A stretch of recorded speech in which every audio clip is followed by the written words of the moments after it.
मुंबईच्या माजी महापौर किशोरी पेडणेकर यांनी आज विविध सामाजिक आणि राजकीय मुद्द्यांवर आपली भूमिका स्पष्ट केली आहे। शाळांमध्ये मनाचे श्लोक शिकवण्याला पाठिंबा देण्यापासून ते सुनेत्रा पवार यांच्या खंबीरपणापर्यंत आणि खरात प्रकरणातील आरोपांपर्यंत पेडणेकरांनी अनेक खळबळजनक विधाने केलीत। नेमकं काय म्हणाले आहेत किशोरी पेडणेकर पाहूयात या विशेष रिपोर्टमध्ये। मुंबईतील शाळांमध्ये समर्थ रामदास स्वामींचे मनाचे श्लोक शिकवण्याच्या प्रस्तावावरून वाद सुरू असताना किशोरी पेडणेकर यांनी याचे जोरदार समर्थन केले। मोबाईलच्या युगात मुलांवर सामाजिक आणि मानसिक संस्काराची गरज असल्याचं सांगत त्यांनी याकडे केवळ हिंदुत्वाचा मुद्दा म्हणून न पाहण्याचं आवाहन केलंय। तर डॉक्टर बाबासाहेब आंबेडकरांच्या विचारावरही संत साहित्यांचा पराभव होता। मुंबईतील शाळांमध्ये समर्थ रामदास स्वामींचे मनाचे श्लोक शिकवण्याच्या प्रस्तावावरून वाद सुरू असताना किशोरी पेडणेकर यांनी यांचं जोरदार समर्थन केले। मोबाईलच्या युगात मुलांवर सामाजिक आणि मानसिक संस्काराची गरज असल्याचं सांगत त्यांनी याकडे केवळ हिंदुत्वाचा मुद्दा म्हणून न पाहण्याचं आवाहन केले। डॉक्टर बाबासाहेब आंबेडकरांच्या विचारावरही संत साहित्यांचा प्रभाव होता असं नमूद करत त्यांनी मुंबईतील सर्व शाळांना हा अभ्यासक्रम स्वीकारण्याची विनंती केली आहे। तर खरात प्रकरणावर बोलताना पेडणेकर यांनी थेट राज्य सरकार आणि महिला आयोगाच्या अध्यक्षावर प्रश्नचिन्ह उपस्थित केले। रुपाली चाकणकर ह्या प्रकरणात दुसऱ्या क्रमांकाच्या आरोपी दिसत असून त्यांना कोण वाचवत आहे असा सवाल त्यांनी केलाय। चाकणकर चौकशीला सामोरे गेल्यास सर्व सत्य बाहेर येईल असंही त्या म्हणाल्या। महापालिकेतील अनियमिततेवर प्रहार करत राहुल नार्वेकर यांच्या वार्डमधील कामांवर आणि महापालिकेच्या कारभारावरही त्यांनी टीका केली।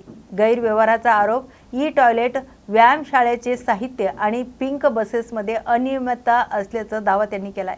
शिवाजी पार्क परिसरातील अस्वच्छतेवर नाराजी व्यक्त करत अधिकाऱ्यांना कोणाचं संरक्षण आहे असा प्रश्न त्यांनी उपस्थित केलाय। दिवंगत नेते अजित पवार यांच्या पत्नी सुनेत्रा पवार यांच्याबाबत बोलताना पेडणेकर म्हणाल्या की त्या अत्यंत खंबीर आहेत। सुनेत्रा पवार मोहिते पाटील कुटुंबातील असून त्यांना राजकारणाची जाण आहे। त्यांना अडचणीत आणण्याचे प्रयत्न होतील पण त्या खंबीरपणे मार्ग काढतील। तसेच पोटनिवडणुकीबाबतही बोलताना त्यांनी महाराष्ट्राच्या परंपरेची आठवण करून दिली। पतीच्या निधनानंतर पत्नीला पाठिंबा देण्याची आमची संस्कृती आहे, मात्र योग्य वेळी पक्ष यावर निर्णय घेईल असंही त्यांनी स्पष्ट केले। किशोरी पेडणेकर यांच्या या विधानामुळे आता सत्ताधारी आणि विरोधकांमध्ये पुन्हा एकदा वाकयुद्ध रंगण्याची चिन्ह दिसत आहेत। मुळात हा महाराष्ट्र छत्रपती शिवाजी महाराज यांच्या पदस्पर्शाने पुनीत झालेला हा महाराष्ट्र आहे आणि त्यांचे गुरु ते रामदास स्वामी आणि रामदास स्वामींनी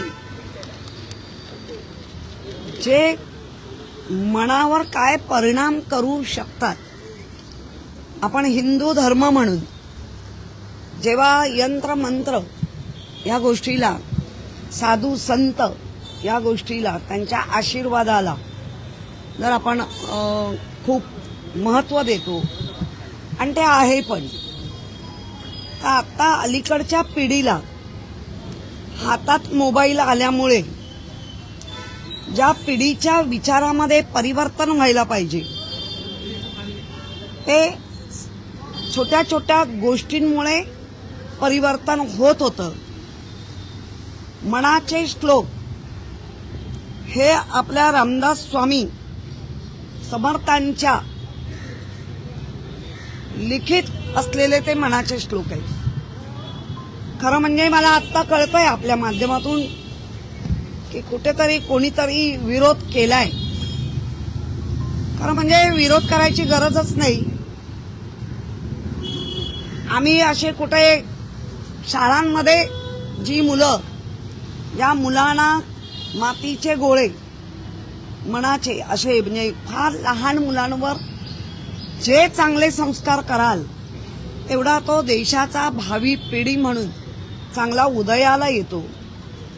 आणि माझ्या महानगरपालिकेच्या कितीतरी शाळा आहेत, शाळेंचे विद्यार्थी कितीतरी लाखात आहेत आणि जर अशा असतील तर त्यांच्या मनावरती आता खऱ्या अर्थाने सर्व जाती, धर्म, पंथ या लहान मुलांवर संस्कार म्हणून एक जो सामाजिक हे मनाचे श्लोक फक्त हिंदूंचेच आहेत असा भाग कोणी आणू नये. हा सामाजिक संस्कार आहे आणि तो सामाजिक संस्कार हा प्रत्येकावर व्हायला पाहिजे.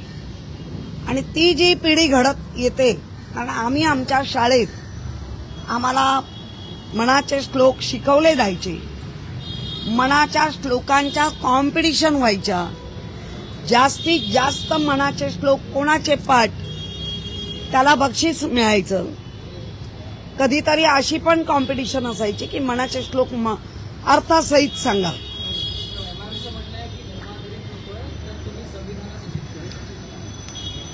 संविधानाचं बाबासाहेबांनी जेव्हा संविधान दिलं आणि बाबासाहेबांचा जर आपण संपूर्ण लहानपण पाहायला गेलं तर मनाच्या श्लोकांचं बाबासाहेबांवर बऱ्यापैकी परिणाम दिसला. आणि म्हणूनच शिक्षणाने आणि मन मजबूताने विचाराची पगडा तर बाबासाहेबांनी आपल्याला संविधान दिलं. आणि बाबासाहेबांच्या संविधानामध्ये ज्याला खरं संविधान कळत असेल त्याला प्रत्येक ठिकाणी जरी वाक्यात हे नसली तरी त्या संविधानामध्ये चांगलं वर्तन करणारा नागरिक घडावा हेच दाखवत आहे. अधिकार दाखवत आहेत, अधिकाराबरोबर कर्तव्य दाखवली आहेत. मग अधिकार आणि कर्तव्य त्याच्यामध्ये जर एक छोटी पुसट मनाच्या श्लोकांची जर रेग असेल तर ते अधिकारही चांगले बनतील आणि कर्तव्यही चांगले होतील. छत्रपती शिवाजी महाराजांचे गुरु असं